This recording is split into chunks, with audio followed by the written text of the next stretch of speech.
gente ouve falar disso o tempo todo no noticiário, né? A taxa de desemprego subiu, a taxa de desemprego caiu. Mas o que esse número realmente significa? Para a vida de milhões de pessoas e para a saúde da economia como um todo? Bom, hoje a gente vai fundo para desvendar essa estatística. Vamos entender como ela é medida, por que o desemprego nunca chega a zero e o que esse número realmente nos diz sobre o mercado de trabalho. Antes de entrar nos números, é fundamental a gente entender o lado humano da coisa. Como essa citação deixa bem claro, perder um emprego é muito mais do que só um problema financeiro. Afeta o padrão de vida, claro, mas também gera uma ansiedade enorme sobre o futuro, pode abalar a autoestima, é uma experiência muito pessoal. E é exatamente por isso que gerar empregos é sempre um tema tão central em qualquer debate político, em qualquer lugar do mundo. Então, como é que se transforma essa experiência humana tão complexa em um único número, um dado oficial? A resposta está num processo de medição bem específico, que é conduzido por agências do governo. Vamos entender como isso funciona. Pegando o exemplo dos Estados Unidos, essa tarefa é do Bureau of Labor Statistics, o famoso BLS. Todo santo mês, eles fazem uma pesquisa gigantesca, entrevistando gente em mais ou menos 60 mil casas. E com base no que as pessoas respondem, cada adulto com mais de 16 anos é colocado em uma de 3 categorias. E essa divisão, como a gente vai ver, é a base de.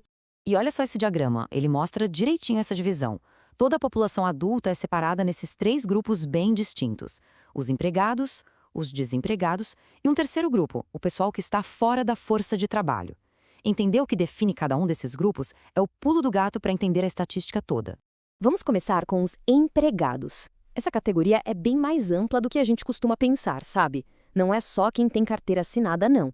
Entra aí quem trabalha por conta própria, os autônomos e até mesmo quem trabalha sem receber um salário num negócio da família.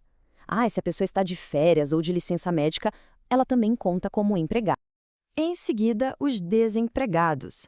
E aqui, pessoal, tem o detalhe mais importante da definição oficial. Presta atenção. Não basta estar sem emprego para ser contado como desempregado. A pessoa precisa estar disponível para começar a trabalhar e, o ponto crucial, tem que ter procurado ativamente por um emprego nas últimas 4 semanas. Esse critério da busca ativa é o que separa essa categoria da próxima. E, por último, temos o grupo de quem está fora da força de trabalho. Quem está aqui, basicamente, quem não se encaixa nas outras 2 categorias. Pense em estudantes que só estudam, aposentados, pessoas que se dedicam exclusivamente a cuidar da casa. Como essa galera não está procurando emprego ativamente, o sistema não os conta nem como empregados, nem como desempregados. Com essas 3 caixinhas bem definidas, a gente consegue calcular os indicadores principais. Primeiro, a força de trabalho, que nada mais é do que a soma de todo mundo que está empregado ou desempregado. Depois, a famosa taxa de desemprego. Ele é a porcentagem de gente dentro da força de trabalho que está sem emprego. E, por fim, a taxa de participação, que é super importante também. Ela nos diz qual fatia de toda a população adulta está, de fato, trabalhando ou procurando trabalho. É um termômetro da saúde da economia. Só que um número único, como a taxa de 9,3% que foi registrada em 2009, esconde uma realidade muito, mas muito mais complexa. A experiência que cada pessoa tem no mercado de trabalho não é a mesma, e esses dados gerais acabam mascarando diferenças enormes. E essa tabela aqui, com os dados de 2009, mostra isso de um jeito que chega a ser chocante. Olha só, a taxa de desemprego para homens negros adultos era de 16,3%, quase o dobro da taxa para homens brancos. E quando a gente olha para os jovens, a situação era ainda mais dramática. A taxa para adolescentes negros chegava a impressionantes 46%. Fica muito claro que a média nacional não conta a história de todo mundo, né? E isso nos leva a uma pergunta fundamental. Pensando nessas regras e nessas diferenças enormes que a gente acabou de ver, será que a taxa oficial de desemprego mede de verdade o que a gente quer saber?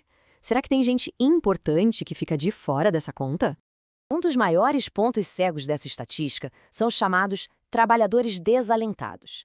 Quem são eles? São pessoas que querem muito trabalhar, mas que depois de procurar por meses sem sucesso, simplesmente desistem. E pela regra das 4 semanas de busca ativa, o que acontece? Elas saem da estatística de desempregados e vão para a categoria de fora da força de trabalho. Elas basicamente se tornam invisíveis para os números oficiais. Agora, vamos para outra questão central. Se o grande objetivo é ter todo mundo empregado, por que a taxa de desemprego nunca, jamais, chega a zero? Mesmo nas melhores fases da economia, sempre tem um nível de desemprego que parece ser inevitável.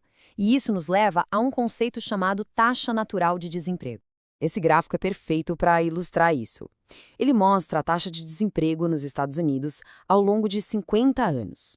A linha vermelha sobe e desce, né? Sobe nas crises, desce nos momentos de crescimento, mas ela parece estar sempre dançando em torno de uma média de longo prazo, que é essa linha azul.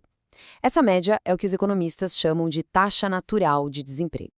Então é muito importante a gente saber diferenciar esses dois tipos de desemprego. A taxa natural é como se fosse um desemprego de base, um nível que continua existindo mesmo quando a economia vai bem. Já o desemprego cíclico são essas flutuações, esses picos e vales no gráfico, que são causados pelo sobe e desce da economia. As políticas do governo geralmente tentam amenizar o desemprego cíclico, mas o natural é um osso mais duro de roer. Mas de onde vem essa tal taxa natural de desemprego? O que causa isso?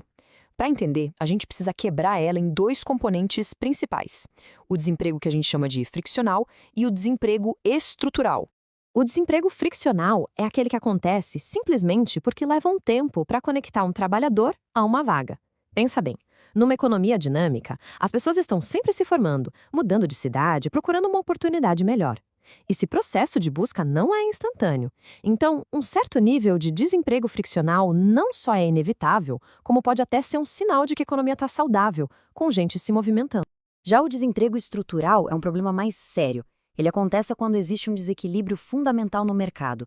Tem mais gente querendo trabalhar do que vagas disponíveis pagando um certo salário. Isso geralmente ocorre quando, por algum motivo, os salários ficam travados no nível acima do que o mercado conseguiria equilibrar naturalmente. E esse gráfico clássico de oferta e demanda ajuda a gente a visualizar um exemplo. Imagina que uma lei de salário mínimo fixa o pagamento num valor acima do ponto de equilíbrio do mercado. O que acontece? A oferta de trabalho, ou seja, o número de pessoas querendo trabalhar por aquele salário, aumenta. Mas a demanda por trabalho, as empresas querendo contratar, diminui. Essa diferença que se cria entre quem quer trabalhar e as vagas que existem, isso é o desemprego estrutural. Bom, já que um certo nível de desemprego é inevitável, os governos criam políticas para tentar diminuir o impacto disso na vida das pessoas.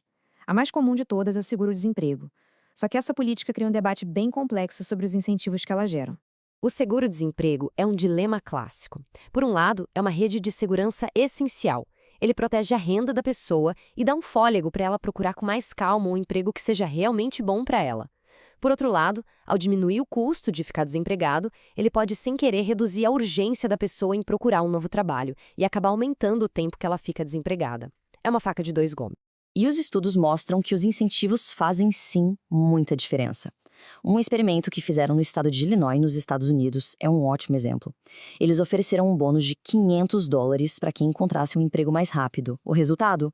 O tempo médio que as pessoas ficaram desempregadas caiu 7%. Isso mostra o equilíbrio delicado que os governos precisam encontrar na hora de criar essas políticas. E isso tudo nos deixa com uma última reflexão. Uma economia que é nova, que cresce, está sempre em movimento, certo? Setores novos aparecem, outros encolhem, trabalhadores precisam se mover, se requalificar. Isso levanta a questão: será que um certo nível de desemprego, especialmente o friccional, não é um sinal de falha, mas sim o preço que se paga por uma economia dinâmica, que está sempre progredindo? É um debate fundamental na economia até hoje.